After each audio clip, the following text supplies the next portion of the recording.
לחם, לכאורה רשימת קניות רגילה, למעשה יש אנשים שזה יכול להרוג אותם. אלרגיים, יש הרבה יותר כאלו ממה שאתם חושבים, 1 מכל 20, בעיקר ילדים, ואל תסמכו על מה שכתוב על אריזות המזון. הכתבה של סמדר פלד. לא לגעת, לא לגעת. שוקולדים, לא, במבה אסור, נכון? כי יש בזה בוטנים. בואו מכאן. שעה ארוכה בסופר עם חלי והילדים, והעגלה נשארת כמעט ריקה.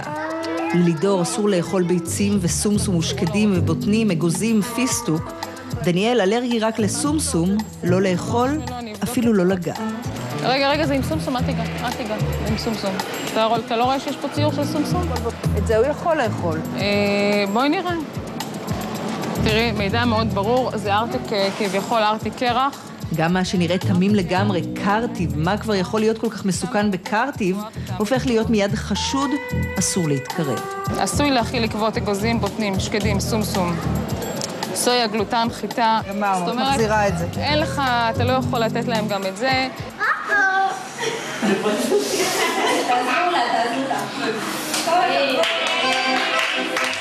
אין חגיגה בלי עוגה, אבל עדי, אלרגית לחלב, תצטרך להסתפק רק בוואפלים, לא לפני שאמא שלה תבדוק בדיוק מה הם מכילים. בסדר גמור. כי אם רק ייגע בעדי פירור של עוגה חלבית, היא בסכנת מוות. יובל רגע, זה חשוב, חמוד. אתה זוכר שמותר לך לאכול רק במבה, ביסלי? אני יודעת שאני יודעת כבר. אבל בכל זאת זה חשוב. אם יש משהו שאתה לא מכיר... אני יודע. אם יש משהו שאתה לא מכיר, מה אתה עושה? אני יודע. תגיד לי... פשוט שואל. יובל הולך ליום ההולדת של ליאו מהגן עם העוגה הפרטית שלו, בלי חלב ועם אמא. לכל מקום עם אמא שתבדוק בדיוק מה הוא אוכל. מה זה? זה עם חלב? לא, היא לא יודעת, אבל אם שהיא לא יודעת אם יש חלב, אז אנחנו לא נוכל. בסדר? חמוד. לא נורא. אני אמצא לך משהו אחר, בסדר? 5% מאיתנו, בעיקר ילדים אלרגיים למזון, משפחות שלמות חיות 24 שעות ביממה בניסיון להרחיק מסביבתן כל מרכיב מסכן חיים. לא לגעת. רגע, לי יש שוקולד פרה? שאני פחד. לא, אסור לכם את זה. אין לישון בשמירה, אין, אתה פשוט חייב, לפעמים לא בא לך לבדוק, ואתה אומר, מה כבר יכול להיות בטופי, ומה כבר יכול להיות בזה, ומה כבר יכול להיות, ומה כבר יכול להיות, אז זה יכול לעלות לך בחיים של הילד. הציבור, אולי גם הציבור הרחב, לא כל כך מבינים את המושג הזה, מה זה אלרגיה למזון. חושבים שזה אוקיי, אולי פריחה פה, אולי קצת כאבי בטן, אנחנו מדברים על תופעות שיכולות להרוג.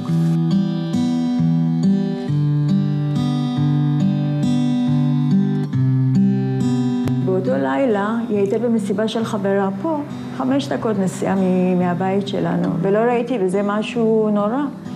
אחרי 5 דקות, 10 דקות היא התקשרה ואמרה, בואו תיקחו אותי, וניסים שאל מה קרה, אומר בואו תיקחו אותי. בר אכלה במסיבה בורקס תפוחי אדמה, שככל הנראה היה קודם לכן, אולי בשקית עצמה, בקרבתו של בורקס גבינה, רק נגע בו, ובר, אלרגית לחלב, קיבלה התקף קשה במיוחד. הגעתי לשם, ראיתי שהיא נפוחה כולה, ומיד הבנתי שאכלה מוצר חלבי. פתחתי לה את הדלת, והיא הספיקה להגיד לי, אמא, אין לי אוויר, ואחרי כמה דקות היא פשוט איבדה את ההכרה. העובדה שבר כבר נחשפה כמה פעמים בעבר למוצרי חלב רק החמירה הפעם את מצבה. שבוע ימים ניסו בבית החולים תל השומר להציל את חייה. נכנסתי לבר, ואז ראיתי שגם הידיים שלה כחולות מאוד. כל כך נבלתי, ואמרתי לבר, בר שלי, אני יודעת שאת סובלת, אני לא רוצה שתסבלי יותר. אחרי 10 דקות בר כבר לא נותר. אגוזים, סוגי אגוזים, בוטנים, בסדר? זה קורה בדרך כלל בינקות. ההתקף הראשון, פריחה, קוצר נשימה, חדר מיון, אחר כך הטסטים, תבחיני האור, שבודקים בדיוק למה הילד אלרגי. יופי. עכשיו אנחנו נמדוד את הגודל של התגובות. ואיפה הקשיה שלנו? לא עשינו קשיה? לא עשינו. הוא רגיש לקשיה, כמו שאנחנו... פיסטנציו על הפנים, והפקן גם כן לא נורא כל כך. נדמה שכל מזון גורם לתגובה, אז לא. כ10 סוגי מזון בלבד הם הגורמים העיקריים לתגובות האלרגיות. בישראל מדובר בעיקר בביצים ובחלב, יש גם רגישות לאגוזים שונים. בסדר. לא בסדר, אבל זה מה יש. יאללה. מהמעבדה יוצאים ליום-יום, לחיים, וזו התמודדות אינסופית. מוצרי מזון לא מסומנים כראוי, ותקלות שמסכנות חיים. אני מגיעה לגן, מוריה הייתה נפוחה כמו בלון.